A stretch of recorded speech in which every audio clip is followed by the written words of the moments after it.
it's probably a good job that we did that little break in between because we all now breathe. Yeah. Because I think that's one of the main things about this film. I think that really stands out is it's incredibly tense. Now, before we talk about various techniques and various content, etc., let's just talk about yourself because obviously this is heavily autobiographical. Yeah. Yeah. So tell us about the genesis of where this first comes from. Well, I was an actor for 25 years or something like that. I still do act now, a little bits and bobs, not as much because I'm busy directing, but I wasn't as successful as I'd like to have been. At the beginning I was, and then, you know, I became a bit of a party animal and I ended up just going out too much and stuff like that. And then and then the jobs weren't coming in as an actor, so I became quite bitter and you know, blamed everyone else, blamed everything else. But then I needed to make some money, so my grandfather was a chef, and my cousin, is also he's still a chef, and I loved food. So a mate of mine was a manager in a restaurant in a like a gastro pub in London. I was living in London at the time, and he said, "Do you want to come and work in the kitchen because we need some staff?" Just like, you know, just helping out basically, because he knew how passionate I was about food. And I was like, yeah, I'll come down and do some work. I need some money and stuff.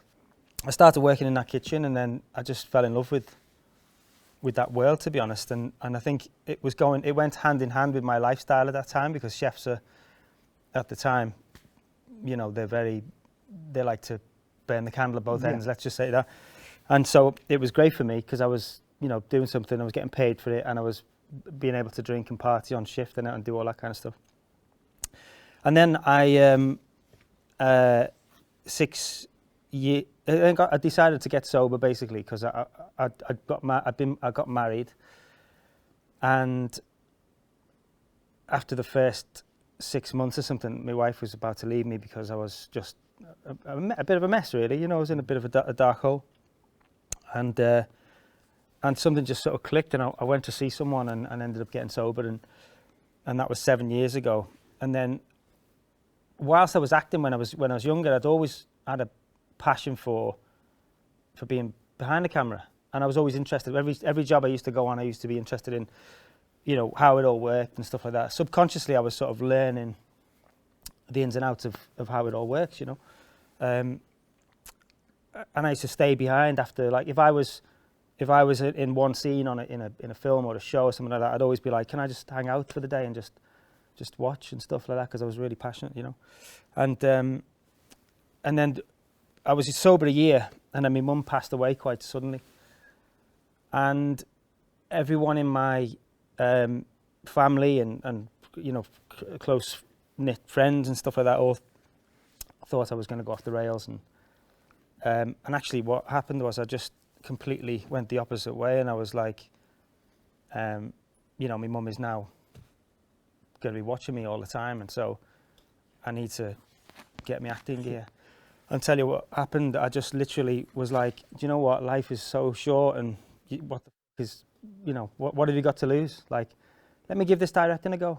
I wanted to do it for years, and I've never had the bottle to do it, because you have imposter syndrome, and I'm not good enough. I'm just some kid from Liverpool, from Huyton in Liverpool, and like people like me don't do that kind of stuff. You know what I mean? That's for the educated people from, you know, down south or whatever. That was my mind. That's what I thought, because that's the directors I'd worked with, and I just thought, no, fuck it, I'm going to give it a go. So a mate of mine had written this lovely short film, this script, and I was like, I want to direct this, and he was like, you haven't done anything. I was like, no, I haven't, but I want to do it, and we had a back and forth and stuff like that, and then he decided to trust me, and I made my first short film, and when I was on set, I was just like, this is what I want to do, you know, this is just, it just felt like, without sounding, you know, I don't know, wanky or whatever, but it just sounded, can I swear, by the way? Oh yeah, you just watch loads of swearing, so everyone's of course you can, yeah. It's absolutely fine. yeah. Too late anyway. So when did the short, so highly successful, did the festival circuit, got some really good feedback. So how does that then transition into a feature? So the first short I did, was called Seconds Out, and it's about a young boxer. And I know Stephen quite well. Right. We were in Band of Brothers together. Again, when I was very starting out, I was quite successful, and in shows like that. So I knew him from then, and so I just called him up and I said, look, I'm doing this first short film. I want you to play the boxing trainer. It's only like half a day's work or whatever. We just love you to come down and do it. And he was like, why don't you get the first one out the way? Let's see how you get on. And then maybe we'll talk after that, if you want to do any more. Because, he's Stephen Graham and he doesn't just put himself in anything, regardless of whether you're a mate or not. So I did the first one and showed him it, and he really enjoyed it, thought it was great. And then he said, what are you doing next? I was like, well, I've had this idea for a long time. It's loosely based on my life about being a chef and what comes with that, and sort of, and I said, so I've had this idea for a short, and this is the idea, and I pitched it to him over the phone, and I said, yeah, and we're thinking about doing the whole thing in one take, and he was just like, are you mad? I said, yeah, probably, yeah, but I think we can do it, and my cinematographer who I'd used on the first short, who I'd met while I was acting in some short films. We just said, let's just go for it. And then Stephen was on board straight away. And then once Stephen comes on board, we got financed for the short, which was, 10 grand we made the short for. And we just did it in Manchester in a catering college. And then yeah, the short did really well. It wasn't like, it was just another short I was making about that part of my life. And, in the back of my head, I've got all this history and information and all the stuff that I've gone through. And so I thought, it could definitely be a feature. And, but let's see how it gets on. So we did the short and it went to the festivals and did quite well. And then it was just like, I spoke to James, who I wrote it with, and was like, I think we should do the feature, And then the guy who produced it, Bart Rispoli, he sort of said, well, I can finance you to write it so that you don't have to work for, a few months, so you can just focus on the script. And so we did that, and then I sent it to Steve, and I was like, well, I think we're going to, do this as a feature now. And he was like, right. And I said, I think we're going to do the whole thing in one take. And he was like, oh, fuck. But he was, hooked, and it was like, it was because for an actor, it's a challenge, and it's. Well, that's the easiest thing about it. I mean, you instantly missed 20 odd years of your acting career there, and you've done some great stuff. You mentioned Band of Brothers there, which is a wonderful series. You were in pretty much all the episodes of that bloody thing, weren't you? I was, yeah. Yeah. So I mean, you were quite flippant about it. Oh, I did a bit of acting. You know a lot of stuff. Yeah. All right, but so you're a very experienced actor. Now, there are a lot of choices in this, for single take, etc., etc. Is that coming from that kind of experience of what you would like as an actor, and for performances, and to understand how to do that performances, and how much influence did that have on it, and the way you work as a director as well? Yeah, absolutely. I mean, I am, like I said before, I understand everybody's job on set, but I couldn't do everybody's job on set. So I know how it works, but for me, acting is my, what I'm used to and what I've done all my life. So I understand actors, and I understand how to sort of approach actors, because I've been approached by directors in certain ways when I'm like, you come away from it thinking that you're shit, or they hate you, and so actors are very sensitive human beings. They're very because they've got to put themselves out there to be vulnerable every time they go in front of the camera or on stage or whatever it is. And so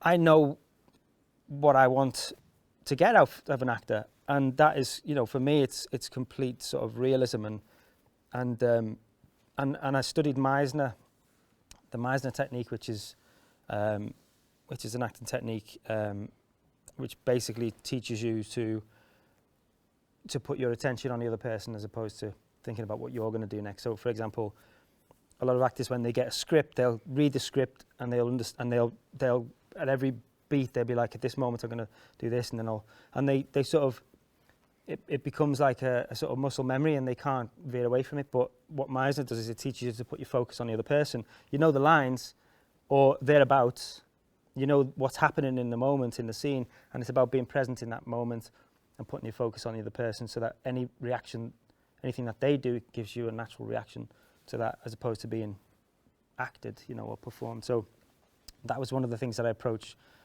on this film, certainly, but on everything I do now and everything I've done in the past, that's how I approach it. And, you know, I have a great team around me that I trust, and it's very important that you do that. And I think for me as a director, like I said, I have to understand everybody's job, but I can't be micromanaging everybody and telling them how it is, because, again, I've worked with directors who've been like complete tunnel vision. It's their vision.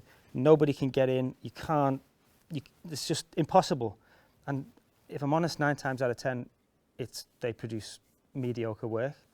So for me, it's like the trust. You've got to have a good team around you, and you know they're experts in their field, so you've got to trust them to do the job. And also don't be afraid of like messing up, because nobody's perfect. I don't know. I'm learning every day. So there's moments when you're like, you know, you think that might work, and then someone goes, I don't know if this is going to work, that, and you go, okay, well, should we try it? And if it doesn't work, cool, it doesn't work, fine. Let's try something else, as opposed to being. So like, that obviously influenced the idea for the single take as well. Yeah. That process there. So I mean, what are you thinking of? I mean, to put yourself through that's incredible. So I know Alexander Sokurov, who did Russian Art back in 2002, very similar, a single take, 90-minute film. Incredible film. Incredible film, yeah. If anybody's not seen that, I urge you to watch that as well. He talked about like it was choreography, and it was about rehearsal. So to be able to do that, was it a similar process for yourself, or? Absolutely. I mean, it's all in rehearsal, because, you know, we had 3 weeks to rehearse. I had a week with Matt, who's my cinematographer and also camera operator. We had a week together, I think. Well, we had a bit longer than that, but we had a week in the space. And we started out with, it was important to get the camera moves right, and so that we knew where the camera was going, and then we could bring the actors in and place them in position, and then tell them, you know, where they needed to be at whatever point. And when we did get the actors in, we then just sort of built it in layers. So Matt and I spent weeks and weeks and weeks before we got into the space mapping it out. So we had the plan of the floor plan of the space, and we mapped out the moves and stuff like that. And then we did like an animation of it. And then when we got the actors in, we just sort of built it in layers. So in the script, the way we wrote the script, it wasn't like a conventional script with scene numbers or scenes in it. It was just moments. So the script was written in the perspective of the camera. So it would say things like, and then we move from Andy to Carly, and we go into the back kitchen with Carly, things like that. And there was no specific dialogue in the script initially. And then when we were rehearsing and workshopping it, we'd build it. So we'd do beat 1 or moment 1, where sort of, let's say Andy walks into the restaurant and then he goes to get changed. That's moment 1. Then we go back, we do moment 1, moment 2, 1, 2, 3, and then we built it and built it and built it until we got to the end. And that then creates muscle memory for the actors. And I said to them, I don't want you to, you know, the lines that are coming from you now, we're working through it, but I don't want you to remember them. I just want you to remember what's going on in the scene and where you've got to be, because at any moment something could change and you need to be ready for that. Again, being in the moment, Meisner. But yeah, it was just, it was a terrifying process, because, you know, the first thing we had to do was figure out whether we could definitely do it technically. And that was, you know, finding the right equipment to do it with. I suppose the right restaurant as well, and, you know, the space. Yeah. Well, we actually had the space way in advance, because we wrote the script with that restaurant in mind, because it's really important when you're doing something like that. You need to have, because if you get into a space and you go, oh, this doesn't quite, it's not the same, so we have to change the script. But we had to shut the restaurant down for 3.5 weeks, and so, you know, he said, as long as I can have my weekends back. So, you know, the weekend, we do Monday to Friday rehearsal, and then weekends it was just open to the public. But that was in February 2020, and it's dressed like Christmas. So the customers were coming in being like, have you not took the fucking decorations down yet? What's wrong with you? You had to explain what was going on. And so so yeah, it was just that building it, and then we sort of the kit that we used. We shot the short film on an Arri Alexa Mini, and that was fine for 20 minutes.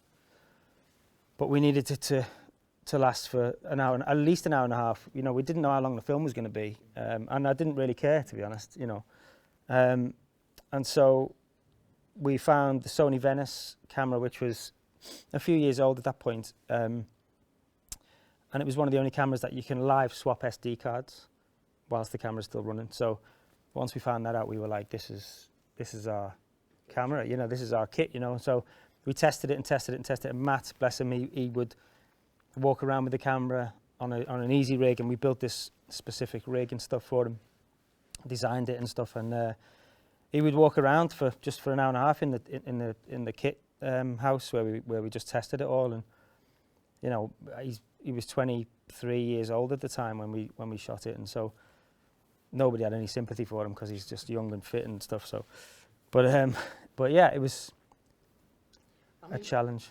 Yeah, I can imagine. I mean, we could probably talk, and I'm sure the students, once they want to ask you a few questions, they'll probably want to talk about technical aspects of it. We're getting back to that. I'm not getting the train now, so. Oh, you're right? No, yeah. We don't have to rush? No. Sit back, relax. All right. That's fantastic. You're all night. Yeah. Okay, so we got a couple of beers. So we'll get back to the technical stuff, but I want to talk about the story. I mean, the writing, how difficult was that? Obviously, it's coming from the heart, it's coming from you. And obviously, like you say, there's a lot of personal experience in there, not just your own experience about the character itself, but anecdotal stuff about stuff that happened in restaurants and who said what, and that happened on that particular night, and some rumours. There's a lot of that going on, which I really like, which gives it that kind of realistic feel. So how much of that was just from your imagination, from rumours, or from actual events that took place? A lot of it was actual events that took place. Some of it was stuff that happened to me, and other stuff was stuff that I witnessed. Like even the end when Andy collapses, it's a guy collapsed in front of me in work, and he was like in his early 30s. He had a stroke, but with Andy's character, in the short film, we sort of made him have he had a fit and stuff like that, and you know, it's whether he survives or not. But when we did the research for the feature, we talked to paramedics and A&E doctors and things like that, and said, well, what would be something that would be an instant killer? And they said, well, a heart attack is the biggest, you know, instant killer. And so we sort of did some research, and the one thing that I that stuck in my mind for years, and I watched it years ago, and I watched it again for the research, was Tommy Cooper. When he died probably on stage, too young, most of you guys, to remember Tommy Cooper, but he was a comedian, and he died on stage. He just fell to the floor and collapsed, and the audience were laughing, thought it was part of his joke. And that was just what I sort of remembered, and so that's how I wanted to end it, really. And James, who I co-wrote it with, he'd worked in restaurants before as a waiter and behind the bar, so we had some stories, and we had some chef consultants on set as well who were like, you know, I was a chef, but I didn't want to focus. I wanted to focus on the acting, and but you still want to make it feel authentic. Yeah, so I didn't want to be like, I wanted to bring someone in to do that side of it for me, you know what I mean, to take that bit of pressure off me. So, because you get a few films which focus, you know, in the kitchen, and it's kind of food porn, isn't it, sort of stuff. Yeah, and, that's what we called it in the script. Yeah, so you know, and it's very much, you know, look how tasty this is, and look, it's almost like advertising more than anything. Yeah. So yeah, you clearly see though that people was there any kind of training for the actors and stuff like that, because it feels realistic in that respect? Yeah, they had like 2 days. We didn't have any time to do anything really. So what I said to the consultants was, make them look like chefs, because chefs move in a certain way, or they speak in a certain way. You know what I mean? So I just said, if we can do that, I don't want them to be able to cook, 7 different dishes perfectly and plate it up perfectly. As long as they can look like they know what they're doing to a certain degree. To a certain degree, well, that's in the script itself, isn't it? Exactly. So not that great anyway. Yeah. But a 3-star film. Exactly. Yeah. So I think that although I think probably it's testament to the performances and the writing that we don't notice any of that anyway. It just feels natural and it just feels convincing because we're engaged in the story and the characters. We know about Andy and obviously where he comes from. Where did some of the other characters come from? Are they people you work with and they're based on that? And do they know? They probably do now. Yeah. To be fair, there's a few people in there that I've worked with before. And the same with the customers. You know, I mean, the thing about daft restaurants racist, is, the nut allergy, all those things. Yeah. The thing about a restaurant is you just don't know who's going to walk through the door, and so, there's a scope there. And because we decided to do it in one take, yes, there's a lot crammed into that hour and a half, and realistically, it probably wouldn't happen like that in reality. But it's a film, it's a drama. But there's every single person in that film is based on someone. Yeah.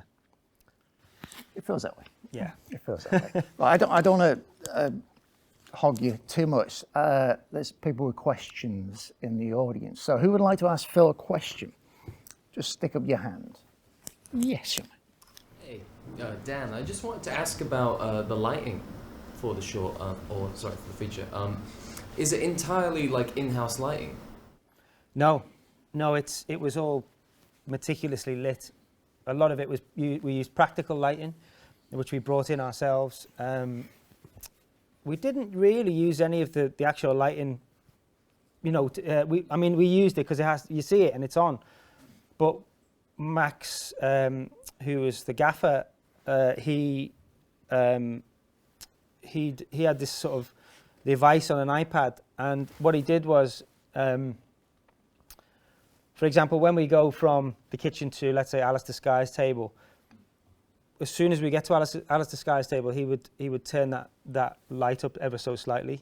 You wouldn't ever notice on camera, but it just sort of highlights that table for that moment. And then when we walk away from it, he just sort of dims it down. And that was with all the key tables that we used, he did that. And yeah, it was just important to when we sort of to go in through the sort of light and dark moments, the restaurant is what it is. It's a big space, so you can't really get away from that. But we wanted to sort of have the outside, for example, just have that natural looking light. But we had our lights everywhere, and I think that was testament to Max, making it look natural and like it wasn't planned. So in terms of crew, how many people are all behind this camera, walking around everywhere, getting in each other's way, and I mean, I think in total we had over 150 people, maybe more in that one space. And behind the camera was obviously all the sound team. So with the sound, we had 37 radio mics on each actor. Not on each actor, but one on each actor, yeah. And then I think there was 4 boom ops. So we had 4 sound recorders, I think. And one of the sound recorders was hidden in the toilet, the men's toilet, because we never go in there. One of them was hidden behind a false wall by the front door, and then we basically where the racist table is. There was a false wall next to their table, sort of thing, and everyone else was just behind there, including myself and all the producers and everyone. So we were just all squashed in this tiny little space behind this wall with the monitors, and I had my monitor. And then the producers had a monitor, the makeup team and had a monitor, and so it was pretty tight. And Matt had his focus puller behind him the whole time, so they were all just running about together. in terms of so you've got everybody around there, and they're all around the monitors. You're there watching performances as director. There's other people watching for continuity, but other people looking to make sure lights are. So you got all these people doing these jobs, looking at the monitors. What is that? Who's making that call when, if something, because you get away with a few bits and pieces and things like that. You know, so if somebody go, oh no, you have to stop. No, no, there's something there. Yeah. You know, how often do you have to stop and restart? We didn't stop once or restart once because I said to everyone at the beginning, especially the actors and, you know, Matt as well, like I said, look, if you mess up a line or mess up some, and there's a few in there, like you would, I mean, I noticed all of them because obviously, but I just said, just keep going because it's real. You know, if you mess up a line or you mess up something, or even if you trip over, just go with it because it happens in life, you know. And as I said, unless the camera is knocked, and it did actually get knocked when she's going into the bathroom, into the toilet. So we did 4 takes in total. Right. And the third one is one we've used. On the third one, the door to the bathroom was meant to be open when she walked through it, and it wasn't. It was closed, so she had to open it, and it was obviously on a hinged door. And so when she closed it, she was in the moment. She didn't even think the camera was behind her. So the door just almost shut on Matt, and he had to just sort of like maneuver himself a bit, and so it's a bit shaky. We've tried to stabilize it a little bit in post, but it's still, you know, I still noticeable. But yeah, just, you know, I just said, look, just go for it. Let's get to the end. And the first 2 takes were like almost like dress rehearsals. Really, I wasn't happy with them, and I gave loads of notes. And but we were meant to do it 8 times. So we sort of, when we set out to do it, we said we'd do it over 4 nights, and we do it twice every night. So that would have given us 8 films basically to choose from, and that was in March 2020 when COVID was just, you know, a spring chicken, and nobody was wearing masks, and it wasn't. We hadn't gone into lockdown. We went into lockdown a few days later, but we'd done the first night, and it wasn't perfect, you know, and I just thought, we've got 6 more goes at this, so we'll be fine, you know. And then the producers called me that night late and said, tomorrow's going to have to be our last day because all productions are being shut down. We're going into lockdown imminently, and we're losing crew members. There's a couple of crew members saying they're not coming back tomorrow. Some of the supporting artists weren't going to come back because they were scared, you know. We weren't told to wear masks at that point. We were just told to wash your hands. We were coming in and hugging each other every day, and like, you know, we were a big family, and there was, like I said, there was 150 of us plus. And then we came in the next day, and the producers were just like, yeah, this is it. We've got 2 more goes at this. And, you know, it's that I was already stressed enough doing a 1-take film, and then you sort of, and then you've got this added pressure of, you know, you've got to get it right now, otherwise you won't have a film. So that was the 3rd take. That was the 3rd take, and that's the one that you're most happy with, and that's the one that's gone out everywhere. Yeah. So yeah, will we see like I don't know, like a take number 4 or like? It's about it's there. I haven't watched it in a while. Okay. But take 4 was technically it was flawless. Right. But the performances were really flat. Like everyone was completely exhausted. And so when we wrapped and we had to tell everyone this is it, we're not doing any more. And then we all sort of went home and got locked in our houses and you know, had parties. No, we didn't really do that. We weren't allowed to do that. Perhaps how stressful was the actual set? Obviously, this, in terms of, you know, an audience experience, is incredibly stressful.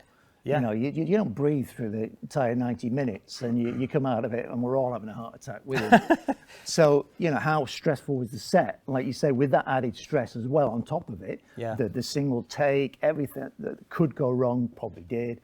So, yeah. You know, was that tension? Did you use that, and were they able to use that in their performances? Yeah, absolutely. You know, when you sort of, I think when you put people on the edge of something like that, they can create magic. You know what I mean? As long as they're in the zone and they sort of, and everyone was, you know, cheering each other up. We sort of played music before the take, so everyone was like hyped. And then, my job as a director in this particular film is done in the rehearsals. Because once I call action on the take, I'm just sat behind the monitor watching it play out live like an audience. And, I had an earpiece where I could talk to Matt, the DP, and the first AD, but I didn't want to, you know what I mean? I didn't want to disrupt. I didn't want to sort of, because everyone was completely in the zone, and I didn't want to be that person in the ear going, "I'll just move to the right a little bit," so I just let it happen, and that was difficult to just watch it play out. I didn't breathe at all throughout the whole each take, And you're obviously watching for little things, and if something goes right, you're happy about it. If something goes wrong, you're like, "Oh no, maybe we can get away with it," and then you've got to continue. You just got to be in it, watching it, because it's not stopping. No. No. So, yeah. Ever. Yeah. Well, I think we sorted lighting. Yeah. Any other questions? Yes. Hi, I just wanted to say one of the most amazing parts of the film to me personally was how it managed to balance this sense of just absolute compassion in with all this like total conflict. Like the moment with the lemon curd, good God, man, it hit me. But after going on about all that, it's actually the question is actually to do with the conflict, how it all kind of feels centered around the character of Andy. I wondered if you had a particular process in kind of devising all these hundreds of layers of conflict, but then pushing them to extremists, if that makes sense. Sort of how you can get them to like the worst stage possible in the narrative. I mean, when we join the story, Andy is in crisis already. He's just left. His wife has left him, and he's been homeless for a while, and he's stressed. He's drinking. He's taking drugs, and and so he's the top of the chain in that restaurant, and so it comes from the top. So his energy is going to filter down, and that would have been going on for probably weeks, like a pressure cooker, and people just being fed up. But you don't really say anything because, as well, like I didn't want the character to be, sort of two-dimensional and just be this horrible boss who just everybody hates.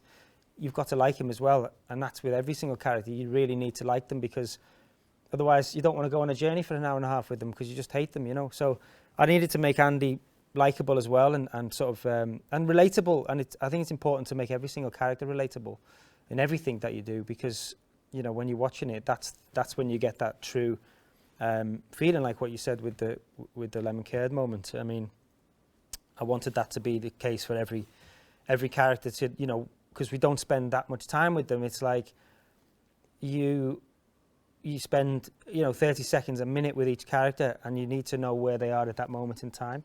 And it's my sort of plan for this movie was to just drop the audience in and then pull them back out again after an hour and a half. And so it's like a sort of voyeuristic experience, like an immersive experience. And I wanted each character to be rounded. So it was important for me to talk to each actor for weeks prior to sort of even stepping onto the set. We talked about their past, and it wasn't me telling them what I come up with the character, and I said, this is the character, this is where they're from, this is what I think, but let's talk about it. And you spend 2, 3, 4 hours, whatever it is, sometimes days, weeks, developing these characters together. And it's important for me as a director to let them come up with the backstory and them come up with the idea of who this character is, because it's them playing it ultimately, and they are the vessel who is And they feel full three-dimensional characters, no matter how brief they are on screen. Yeah. They feel like they've got a life. They feel that there's something going on in their life, Yeah. And there is some, there is some interesting people that we don't like in there, like Jason Fleming's character is a suitable wanker. He's a lovely isn't man. he? Yeah. So he's great. So there are, but even like the young lad, like you say, doing the thingy, and there's lots. Even the lad behind the bar who's, he's thinking, oh, is my girlfriend looking at? There's lots of lovely little moments like that. So I think every tiny character, no matter how brief their time on screen, they all feel fully three-dimensional, which is great. Yeah. So thank you. Yeah. what was the post-production process like, specifically like the sound? So I know obviously you would have had like recording the sound all the way through, but was there much Foley, and how was that tricky? Was it hard to get it all to come together for the end? That's a great question. Yeah, well, when we were on set, we just recorded the actors. There was no other sound, so it was completely silent, and that's important because if it was that loud and that was real, you can't control that, and so you can't, you can't sort of hear individual moments and things like that. So it was important that we just recorded the dialogue on set, and everything else was done in post, everything. And I've used them for years. They were called Technicolor. They're now called the Picture Shop in London, and they did the grade and the sound design. So literally, I was saying we went into lockdown, and all I had to do as a director now was pick which take I wanted to use. Was that no edit. Was that like a new process for you? Like, have you done that before, or was it just completely new? Well, yeah, I'd done it on the short version of the film, but not. Yeah, and so obviously there was back and forth which take, because the takes 1 and 2 weren't good enough really. So takes 3 and 4 we were debating, and obviously Matt Lewis, the cinematographer, was like, "It's got to be take 4. It's got to be take 4." I was like, "Well, yeah, but if the audience are watching the technical side of it, and and it's perfect, but the acting is slightly flatter, then we're going to lose them." It's all about being engaged in these characters. And so then once we'd chosen to take 3, then it just went off to Picture Shop, and they did. They spent 2 months, I think 2 or 3 months. And so we wrapped in March, and the film was ready to go, packaged. Everything was good. All the titles and everything were on it. The music. In August, which is quick. Amazing quick, yeah. Really quick. But the whole process of editing can take months, So that was all gone. But then there was nobody ready to take the film in August 2020 because the cinemas weren't open, and certainly a film like that, you don't know, it's not a commercial film or a Marvel film or whatever like that, so they know, oh yeah, this is going to put bums on seats when it goes into the cinema. So people were sort of nervous to take it at first. And then when things started to open up, that's when we took it to sort of market, and people bought it, yeah. But yeah, the sound was a really fun process for me, that, yeah. There was a chap at the back there. You spoke about how you brought your own experience to the film as a chef. I was wondering, have you thought at all about doing films in the future in a similar way, but in different workspaces? Because although obviously you might not have experienced those, I think one of the strengths about the film is, even if you haven't worked in the kitchen, if you haven't worked as a waiter, you can still look at it and go, oh well, I've worked with that person. I can remember things with that happening and whatever. Yeah, I mean, if you'd asked me that question, would I do that sort of same process again just after we'd shot it, I would have told you to do one. But you sort of have like, I don't know, it was like, not holiday blues, but that sort of feeling where you're like, oh, I really miss it. So I've done, I've just finished the movie, and we're in post at the moment. We did a lot of long takes. It wasn't a one take film, but there's, each scene I wanted to do extended long takes so that the actors can be free and just have a play and stuff. Thank you. Yes. So I'm assuming there was like a pretty intense floor plan involved in it. It seems a bit like a kind of a blocking nightmare, because there's so many people that need to be in like a specific place at one time, and obviously people getting in the way and stuff. How did you go about starting that in general and just finishing it and like going through it with everybody? Well, it was important to get the first, first of all, we wanted the people who were sitting down, we put them in where we thought they needed to be. And then anybody who's moving about, we just gave them, me and Matt would go through it, and I would map out their journey basically. And then when the actors come in, we'd give them their journey. And obviously when the camera's not on them, they would sort of have a rest and, try and figure out what the fuck was going on and where they were next and sort of thing.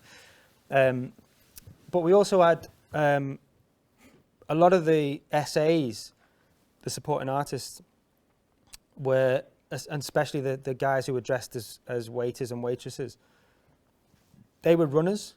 So they were telling everybody, they had the earpieces in and they were telling everybody where they needed to be next when the camera wasn't on. And any of the sort of customers that were coming in, they would bring them in and sort of sit them down, and you can see them like sitting them down and stuff like that. And they're all runners. So the floor was, and there were certain people planted where, for example, where when the camera comes to Alistair Sky's table, the first time, there was a moment where it was the one moment where Matt could just sit down for a second.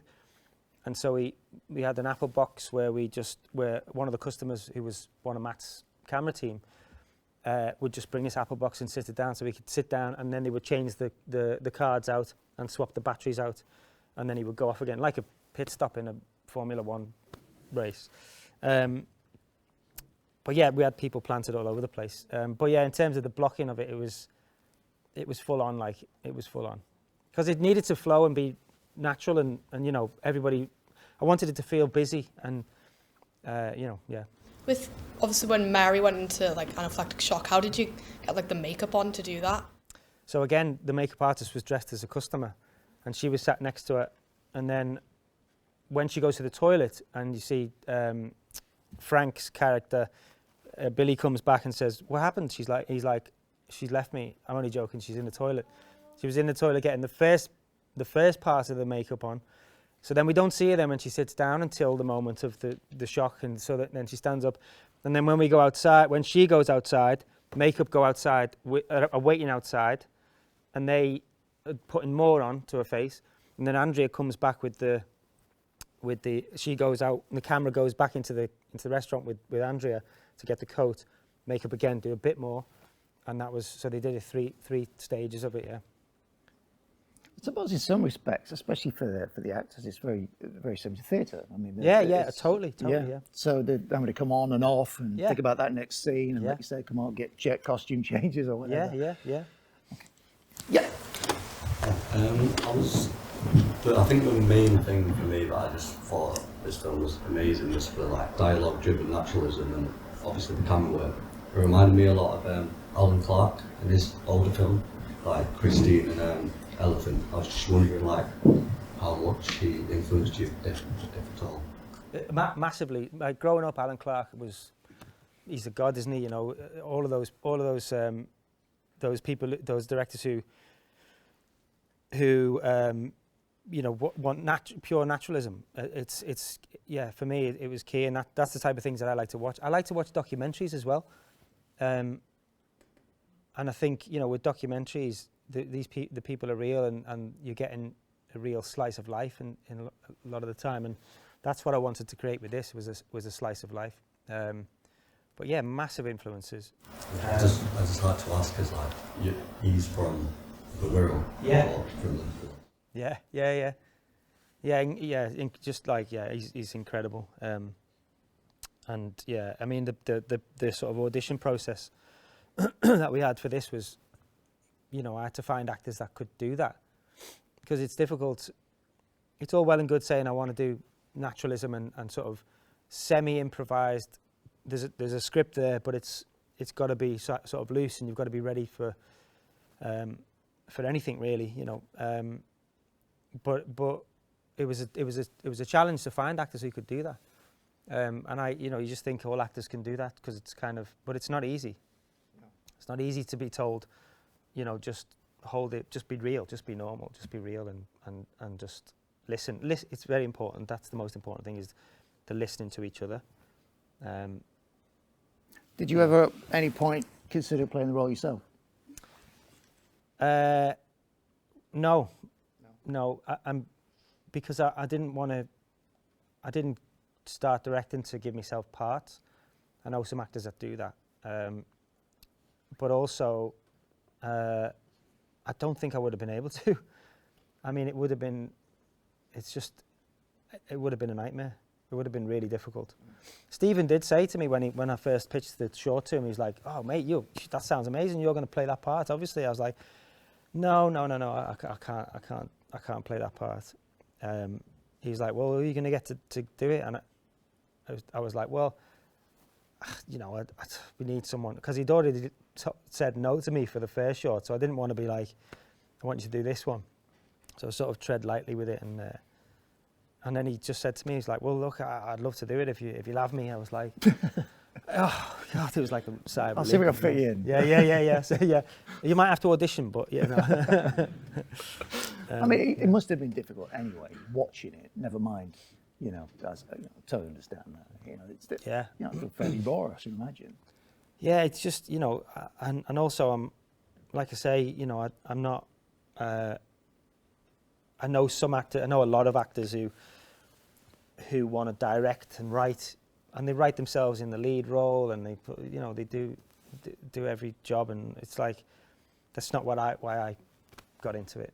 You know, I just want to, you know, I just want to make films, and so yeah, and I did actually have to do it recently for the TV series. I directed the last episode of a show on BBC One called The Responder, and I played a character in it. But like the producers, I was chatting to the producers for a while, and they were sort of saying, "Look, we'd love you to potentially direct a couple of episodes or an episode or whatever. We're not sure yet."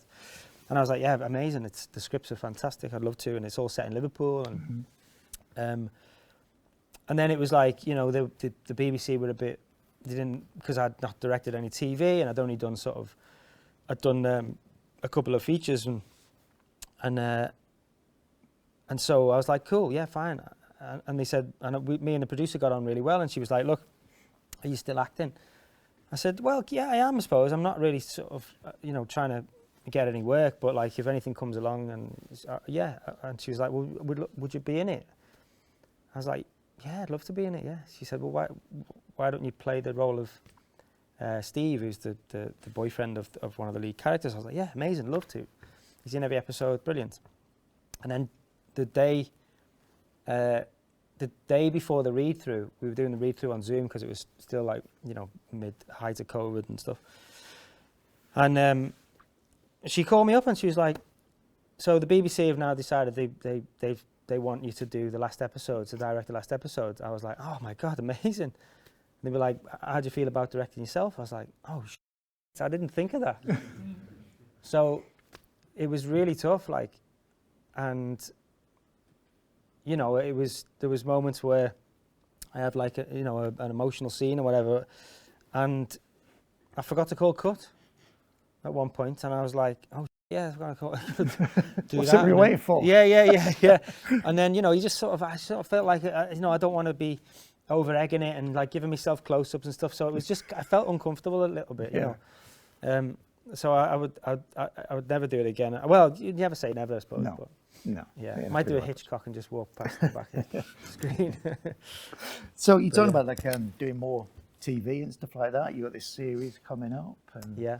Yeah. Is that so? Are we firmly entrenched in being a director now? And this is definitely something. So in terms of more features, we've got something else planned. Yeah. I've just done one now. I've just finished one. It'll be out on Netflix. I think it'll be next year now. We're just in the edit at the moment. But I'm in the edit for that, and I'm also in prep for another big TV series that I'm doing for ITV, and I'm now directing the whole series. It's 5 episodes. Well, you can't tell us about that, but you can tell us about the feature. I can tell you about the feature, yeah. So the feature is called Accused, and it's about a young British Indian kid in his 20s who's travelling from London to go to his parents' house to look after his parents' house while they go on holiday. They run a B&B, and it's the first time they've had a chance to go on holiday, so he's going to look after the dog and stay there. And they live in this huge sort of manor house in the countryside, and so he's travelling up there. His girlfriend's going to come up the next day. She's not met the parents yet. He's sort of keeping a secret and all that kind of stuff. And and then as he's leaving the train station, he's sat on a train, and there's an announcement comes on the news, breaking news story, that there's just been a suspected explosion at the station that he was at Blackfriars Station. And he's like, Jesus, fucking hell, that was close. Like, oh my God, you know, you have all those sort of emotions. And then he gets to the house, and his parents are, you know, relieved to see him and all that kind of stuff, and they have dinner and it's all lovely. Then they go on holiday. He's got the house himself. He's sort of like, you know, lapping it up a little bit, you know, watching movies and you know, calling his girlfriend, and then on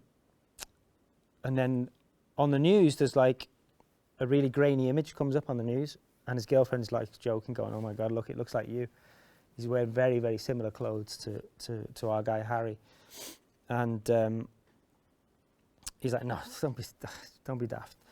And then so he carries on with his night, and he's, you know, watching another movie, and then something pings up on his social media, and it's a picture of him, and somebody's basically said, "Oh my God, I know who this is. I went to school with him.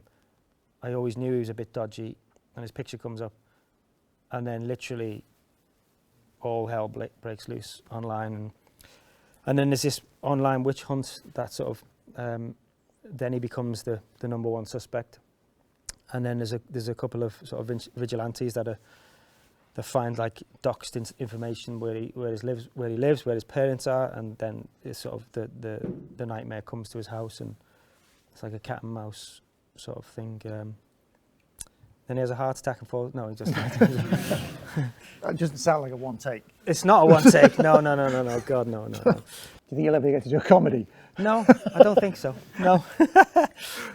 Yes. I'd love to. But. So, hi. Hiya. So I have a question about like the script writing process, because you said a lot of the extreme events that happened in this film were based off your prior experience in the restaurant.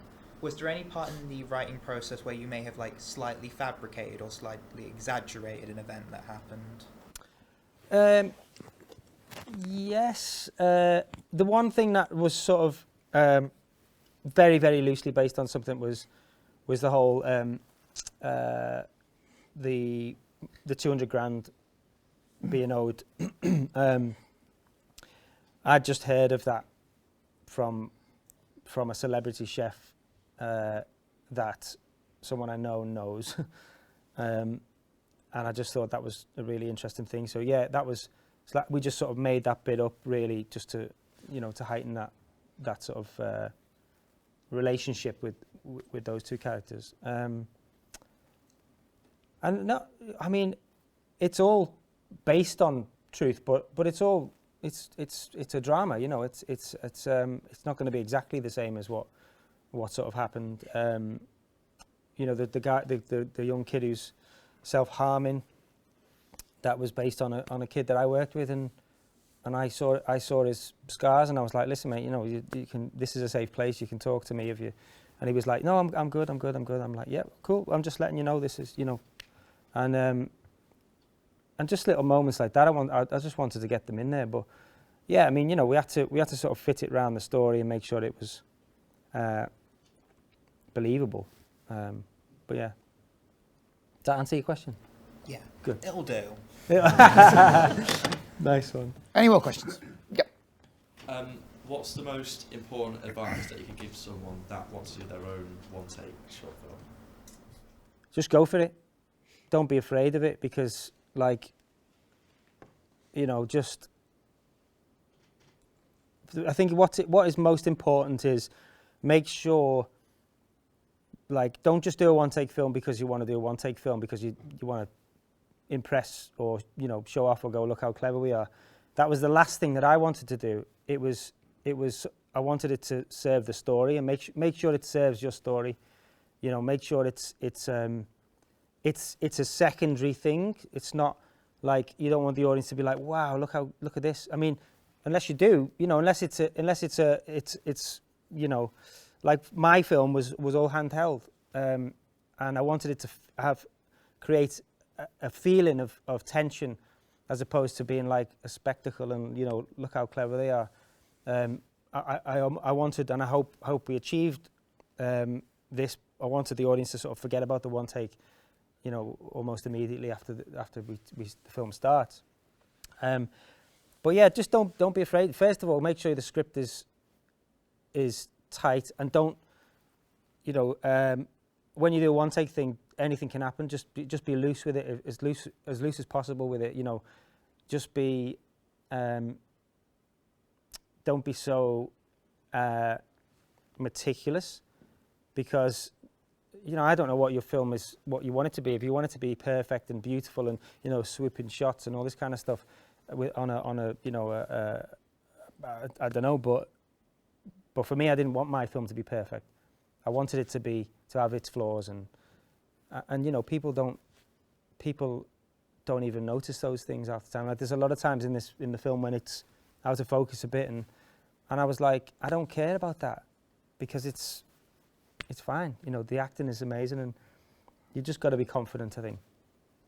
I mean, I was surprised that it wasn't a one take. I mean, not just from watching it, but lots of people were coming up to me and saying, "Oh, you watched that? You watched Boiling Point? Brilliant." Nobody mentioned it's a one take. Yeah. And obviously it's out there. People know. Yeah. But it's not the be all and end all. Yeah. It served a purpose because it helps to build the tension. It was a technique that helped build the tension, as you say. Yeah. And that's not the first thing that everybody talks about. Talks about the great performances and like the fact that you go out of it having a heart attack. That's the greatest thing about it. Yeah. It's a immersive audience experience. Yeah, exactly. Yeah. Yes, there was another question. What was kind of your approach to giving feedback to the actors between kind of takes, and kind of how did you kind of go about making sure you didn't, obviously you said you wanted it to be quite realistic and kind of keep the realism, but how did you go about making sure kind of you got what you also wanted in that sense? Well, that's a very good question, right? Because on the first two takes, the first take, everyone is like, the adrenaline is so high at the end of it when I call cut, and I was like, as we're going along and watching it, I'm writing notes down. I'm writing notes down what I need to say to each actor or whatever, or the camera, and then we sort of gave ourselves, I think it was 3 hours in between takes, so we could reset everything. I could give notes, but trying to find every actor in a 150 people to try and go up to them and just be like, look, be quiet, was near on impossible. So then I came up with the idea of getting all the actors in one room and standing on a table and just basically dictating, like going, right, where you, so you need to do that in that bit and this, and there's footage of me doing it, and maybe I mean, I wasn't like shouting at them. It was just like, I didn't want, my thing is, and I've been directed like this as an actor, I can't deal with overcomplicated, intellectual, like when people speak to me, like, you get these directors who just spend 5 minutes just, little things and talking this, and you're like, you just want me to stand over there? Well, I'll just stand over there then. We should have just said that. So it's important to just give them, because actors are already in their own heads and trying to, they're nervous and all that kind of stuff. So it's important to just give them, finding how each actor works, because every actor's different. Every actor has their own process. So that's what the sort of conversations, the 3-4 hour, week-long conversations were with the actors, for me to also get inside their head and understand how they work, without, sort of putting pressure on them and sort of making them feel uncomfortable, really, So when we come on set and I'm giving them notes, it's just words. It's one word, or, a little less thingy, little or whatever, it's like, and they get it, they understand because they know their characters. Yeah. That's nice to hear, actually, Phil, because I don't like, personally, this idea that, this director is this dictatorial, this role who shouts at people and tells them exactly what they want. I think that the role name itself is misleading. You're not there to tell people what to do. Yeah. You're there to help people, and that's what you should be doing, especially with the actors and the performances. Yeah. You don't tell people where to put their lights. You don't tell people what to do in other respects. So why are you telling me what to do? Yeah. Let's, what is it you want? Yeah. Tell me that, and then I'll go through this process. If it's not right, we'll work through it. And it's a collaboration. It has to be a collaboration, because he's not, like you say, you're not a dictator. Well, you said that right from the start about that whole process and about that family and about feeding off all these other people and letting them just do their job and letting everybody do that. And I think that's really important to get that across to everybody, that, that collaborative process. just in case anybody does have an ego.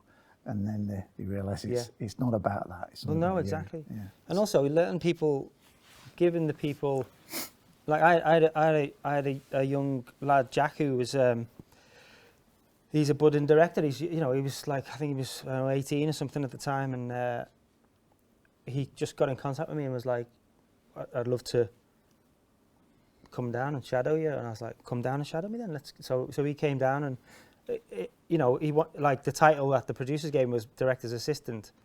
I was like, he kept going, do you want a cup of tea? I'm like, no, if I want a cup of tea, I'll make myself a cup of tea. Do you want a cup of tea? I just said, you don't have to do anything for me. Just be there, and if you want it, if you've got any questions or you want to... Just watch. Just watch, yeah, just observe, And now he's making he's just made his first feature, and I think he's just about to do another one, and, he's...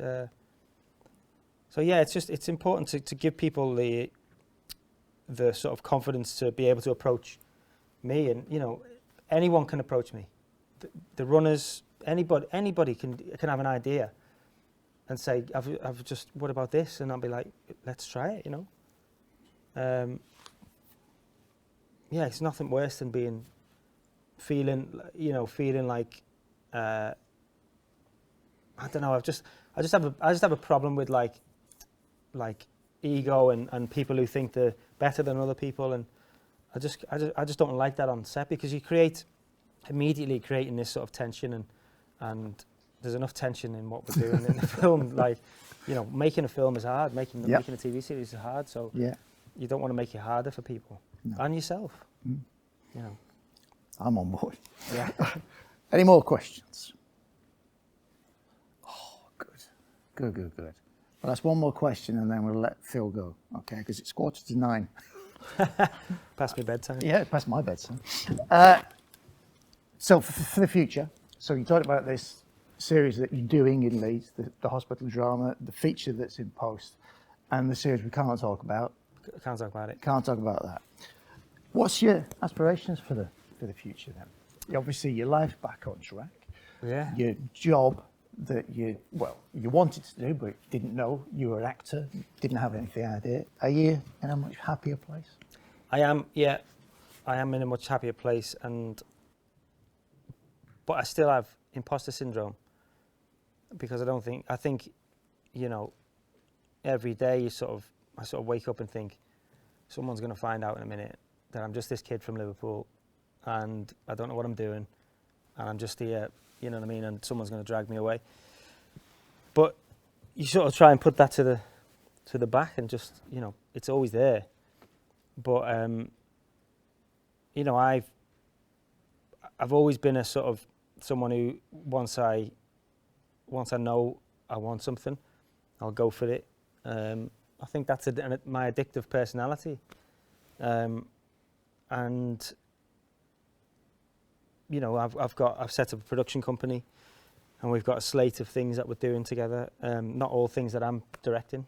I've got 2 producers that I'm working with, and yeah, we're just riding this wave, and it's just amazing, And I think if you, I'm a big believer in sort of positivity and positive thinking, and putting yourself out there and not being afraid to fail in a way.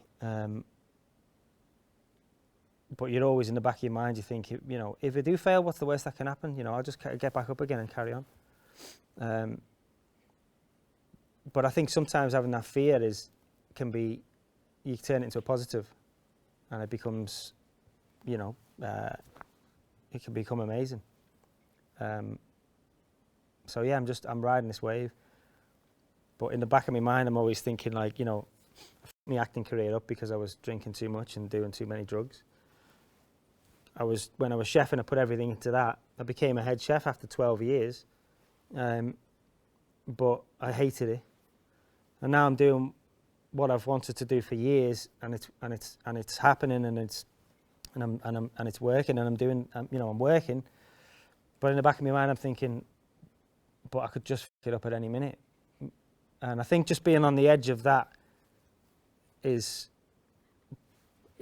exciting in a way, in a weird way. Yeah. Well, this has won 4 BAFTA noms and lots of other awards, and I can imagine future stuff winning more awards, mate. Thank you very, very much. It's been an absolute pleasure. Thank you.